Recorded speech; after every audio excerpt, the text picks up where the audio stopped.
Place your bets, ladies and gentlemen. Well, tonight we are talking about renting versus buying, and when it comes to a house, it's a big difference. Many of you have been waiting.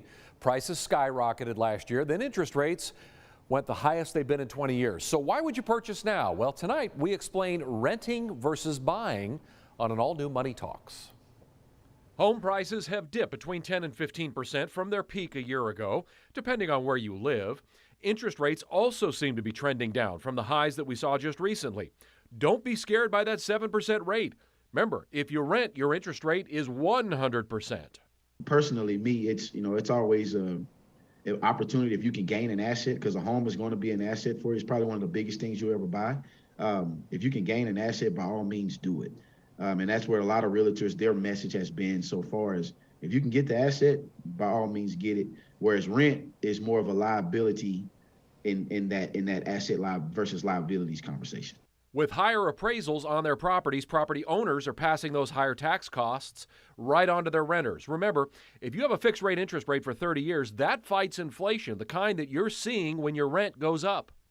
Rent right now is really, really, and I'll use it, outrageous. It's crazy, And so if you have the budget or if you have the means to buy a home, I know interest rates are up compared to the previous 4 or 5 years. We get that, but also the price of homes is trending down. And a reminder that a lease protects you, but when that lease is up, it could be sticker shock when it comes to your new rent payment. You never know what your cost is going to be. They can raise those rates up every single year, because usually your rent contract is for a year, 6 months to a year. And so you go in for a year, that next year they have the right to increase by whatever percentage. I've heard rent doubling from year to year. In 2022, Texas became only the second state behind California to have a population of over 30 million. Much of that growth is right along the I-35 corridor and has Central Texas booming. Right, and you look at, we're smack dab right in the middle between Austin and Dallas. And so those places are the cost of living there is a lot higher. And so you look at somewhere like Waco, it's decently sized, but it still has the small town feel to it. That's going to bring people from everywhere to come here. I mean, you can see it already, Hewitt, Woodway area.